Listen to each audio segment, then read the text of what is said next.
What's a lie and what's truth?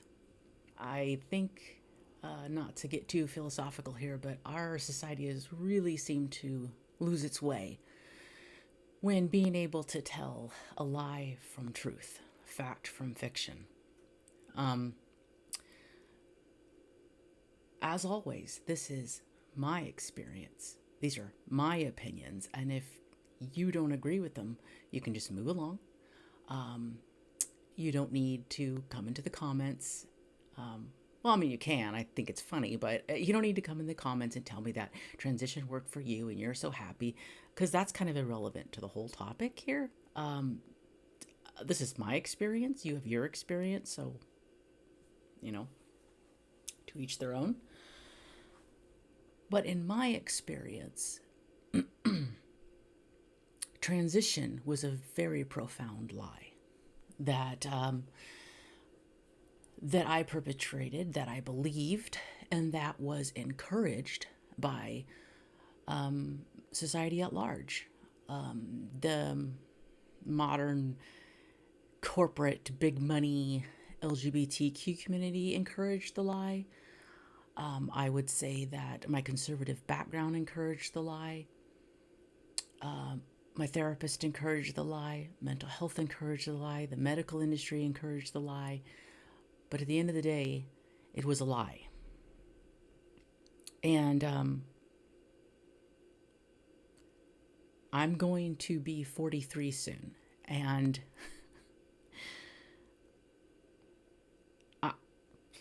it's good to, I guess better late than never, but it's good to finally be able to see the world for what it is, see myself for what I am, and not lie anymore.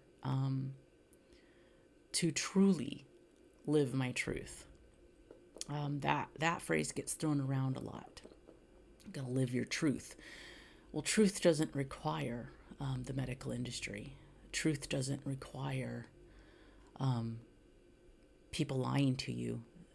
The truth doesn't require you to hide yourself. So my big takeaway from the whole transition experience was that I need to be very careful about embracing reality and embracing the truth, no matter how unpleasant it is. I've really come to the place in my life where it's about radical acceptance, accepting things as they are, no matter if I like them or not. If I like them or not is irrelevant to what the truth is. I'm going to talk a little bit about my experience with transition and what I felt were lies. And since we're being truthful here, I'm also going to tell you what was helpful about transition. What were some of what were the things that were relieved from transition? What would be categorized as gender dysphoria? Some of it was I did feel better when I was transitioned. It would be a lie to say I wasn't. It would be a lie to say that it all was negative, because it wasn't. Again, though, we're getting into these territories of what's truth and what's a lie and what's, you know, a good example is gender dysphoria. What is gender dysphoria? Gender dysphoria is this huge umbrella term that encompasses so many different feelings. And so I could say transition helped gender dysphoria, but you don't know what that really means, you know? So, anyways, let's get into it a little bit. The biggest thing that transition helped me with was when I was able to pass as a man, and a young man, I might say. Let me add that. I passed as a young man. I passed as a man who would have been, or a young guy. I would have passed as anywhere from maybe 20 to 23 at the latest, when in reality I was 35 or 36. So I'm passing as male, which was very helpful for me as a woman and for me as a butch lesbian to pass as a white guy. Passing as a young white man allowed me a lot of freedom to be myself in many ways. because to be myself would to be stoic, blunt, an odd sense of humor, to the point, assertive, a lot of things that would be categorized as male behaviors, that I would always get shit for as a woman, and being a bitch and being mean. Don't smile enough. I once got fired from a car wash because I didn't smile enough.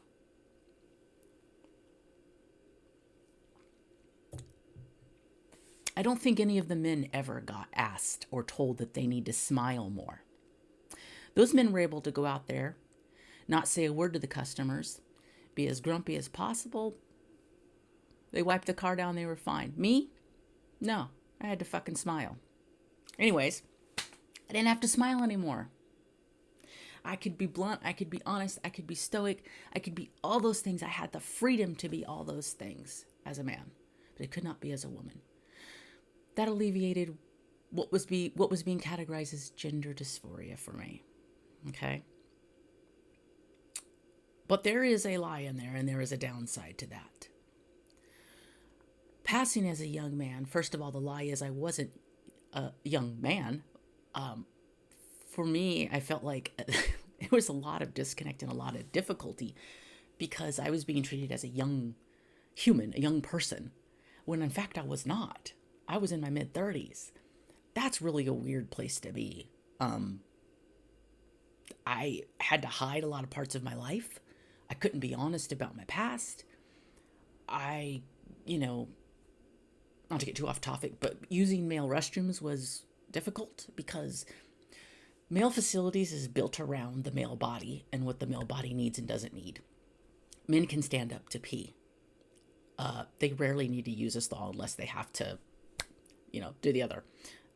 So most, pretty much male bathrooms is just like a lot of urinals, a lot of just open urinals and like one stall, if that. Oftentimes they didn't even like have a stall. It was just like some open toilet or something.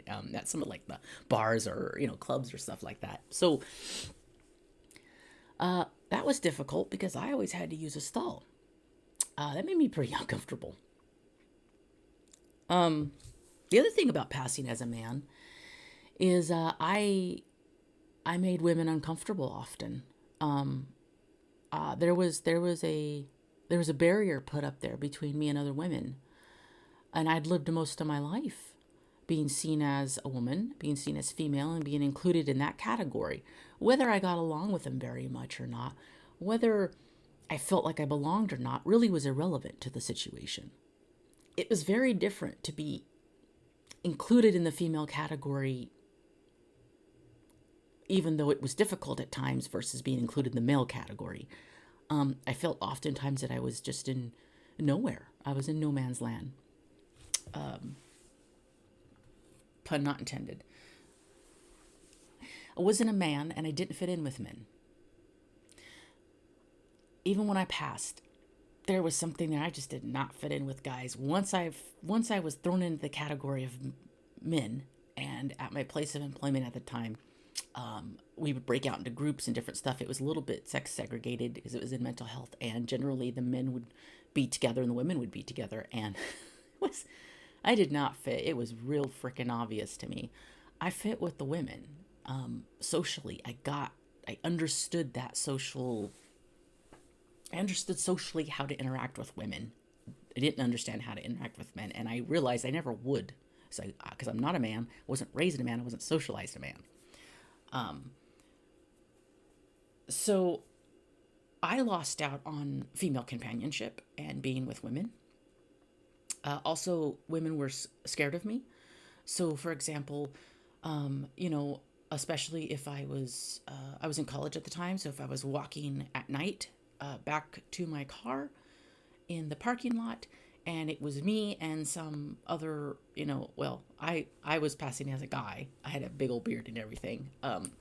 But if it was me and a woman walking, she would be apprehensive, and rightfully so. Like, I'm not getting mad or anything about that. I just realized, wow, she's fearful of me, and I always had to be I was always very cautious to give women their space and not look at them, really don't make eye contact, just really like act like I was, mind my own business, do my own thing, keep my distance, go to my car, and, you know, make sure that they didn't feel like I was invading their personal space or anything, because I didn't want to make them uncomfortable. Because I know, being a woman for all those years, I knew what it felt like to walk in a big parking lot at 9, 10 o'clock at night, alone as a woman.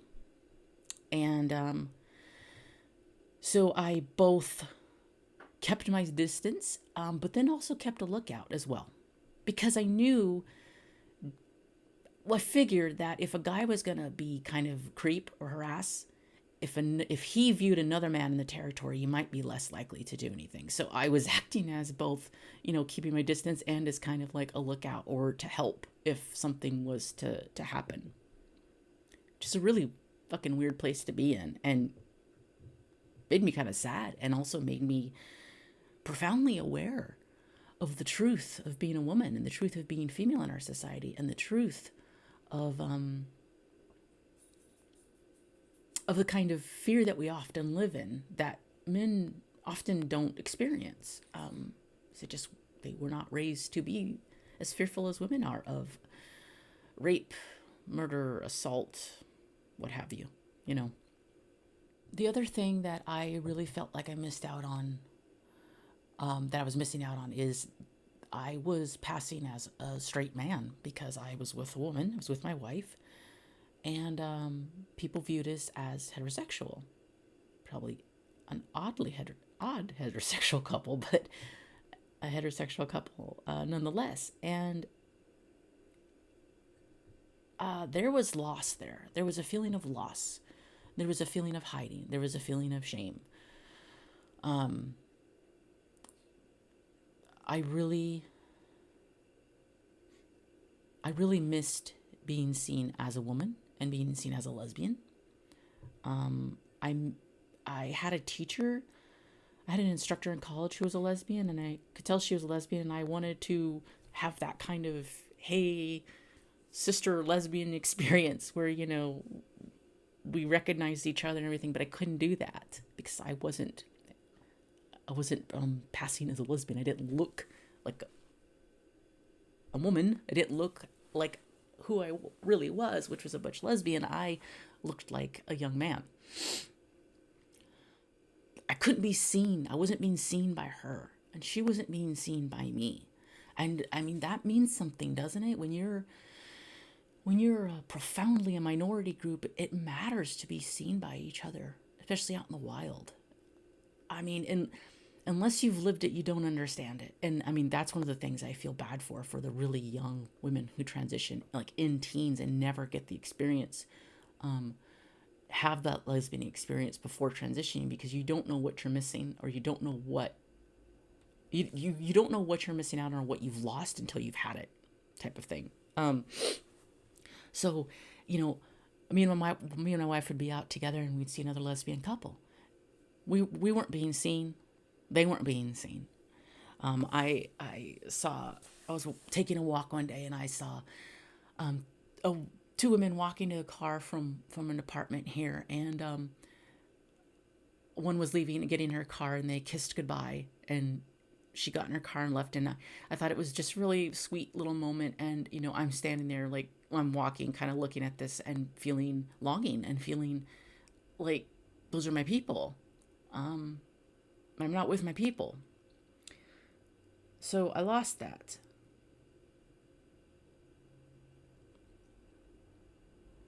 And I think I've kind of come to I always felt like I didn't fit in with girls, and but I didn't fit in with guys either. And I think I put more emphasis on the fact that I didn't fit in with girls. Because as a woman, if you don't fit in and you get a lot of shit from other women, it's very hard. There's nowhere to go, which I think is definitely a butch lesbian experience, to kind of not fit in anywhere. But I've kind of come to the conclusion that I don't really fit in with most people. I'm just kind of odd. I'm not very social. I don't make friends easily. It's just one of those things. And I've come to accept it. It's okay. Like, I'm one of those kind of women who like some quality over quantity. Let's put it that way. So, kind of in closing this, sorry it's been a little long, some gender dysphoria was alleviated. It was alleviated because I wasn't seen as a butch lesbian. I wasn't seen as a woman. So I was being recognized as a man, and that made me feel more comfortable, and that made me feel better. There was some changes to my body that I got rid of my breast, and that made me feel better because I didn't have those breasts there anymore. But we should ask why that made me feel better.